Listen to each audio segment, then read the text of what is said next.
কি অবস্থা করেছে ছেলেটা, ওকে এভাবে মেরেছে। আমার ইচ্ছে করছে ওই শয়তানগুলোকে একদম মেরে ওদের হাড় গুড়িয়ে দিয়ে আসি। এই জন্য তোমাকে বারণ করেছিলাম ময়ূক, ওই সিঁদুর মুখ না লাগতে। তুমি জানো না কত বড় শয়তান। তোমার কিছু হয়ে আমি জানতাম, আমি জানতাম এরকম কিছু একটা ঘটবে, আমি জানতাম। क्या बात বৌদি, তোমার অ্যাক্টিং তো পুরো জমে ক্ষীর।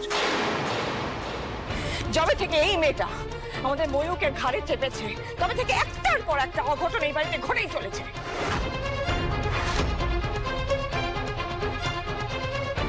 এই শুরু হলো মায়ের চেয়ে মাসির দরদ বেশি। কমলিকা কি হচ্ছে কি?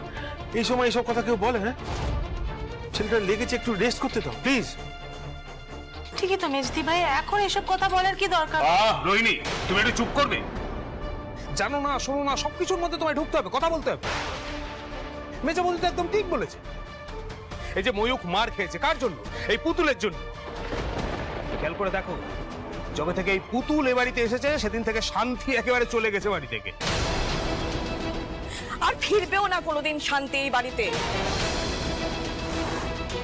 যতদিন এই এই অত্যাধিক পাকা এই অসভ্য মেয়েটা, এই সব জানতে মেয়েটা এই বাড়িতে থাকবে, ততদিন এই বাড়িতে শান্তি ফেরার নয়।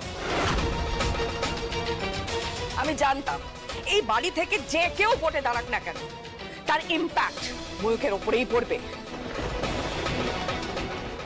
তো দাদা ভাই অকালে চলে গেলেন, এরপর যদি ময়ূকের প্রাণ চলে যায়, মেজো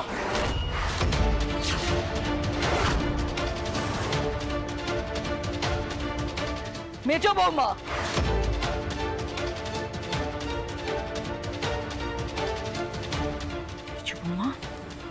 তোর কি কাণ্ডজ্ঞান কিচ্ছু নেই?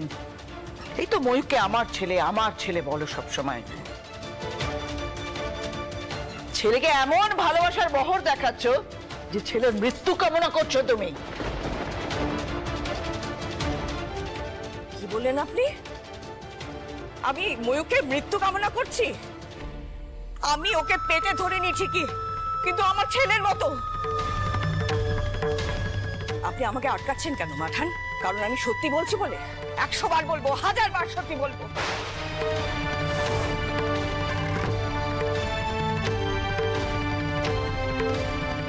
আজকে আপনাদের এই বোকামির জন্য ময়ূককে তার খেসারত দিতে হচ্ছে।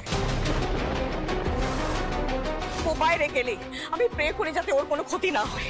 আচ্ছা, তোমরা কেন বুঝতে পারছো না? এই ব্যবসায়ী সমিতির লোকজনরা কেউ পুতুলকে